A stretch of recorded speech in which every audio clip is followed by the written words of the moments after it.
এই অনুষ্ঠানটা আমরা প্রতি বছর আন্তরিকতার সঙ্গে পালন করি।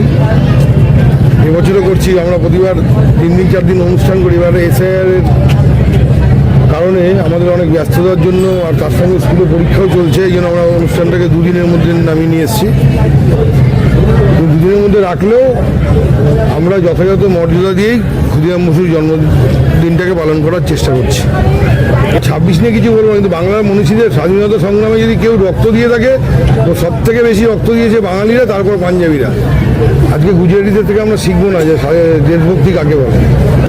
পাড়ার পক্ষ থেকে রক্ষণাবেক্ষণ যথেষ্ট ভালোভাবে করা হয়ে থাকে। আমরা এর আগেও এটাকে নতুন করে আবার পুনর্নির্মাণ করেছি, মূর্তিটাকে রেখে পুরো বাদবাকি টোটালটাই আমরা নতুন করে বানিয়েছি।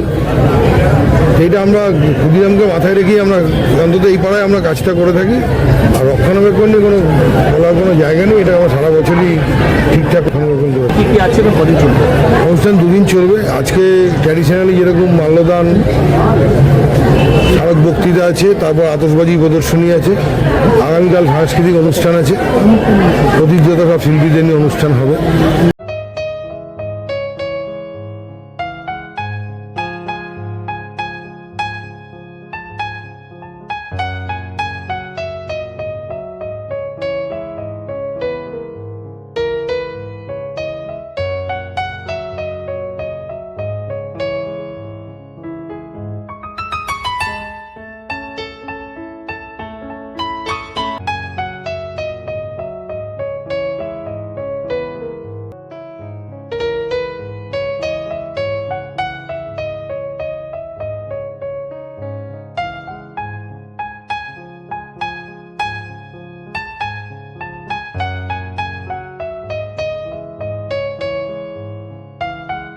এটা তো বলা অপেক্ষা রাখে না। আমরা ছোটবেলা থেকে ক্ষুদিরাম বসু সম্বন্ধে শুনেছি, জেনেছি।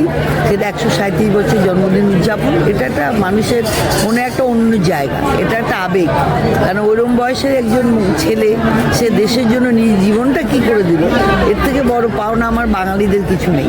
তাই জন্য এই দিনটাকে আমরা স্মরণ করি প্রতি বছরের মতো এবং উদযাপন করি শুধু সকলকে নিয়ে সুন্দরভাবে, গানের মাধ্যমে, বক্তৃতার মাধ্যমে এবং ক্ষুদিরাম বসুকে মাল্যদান করে সম্মান জানিয়ে আমরা এই দিনটাকে উদযাপন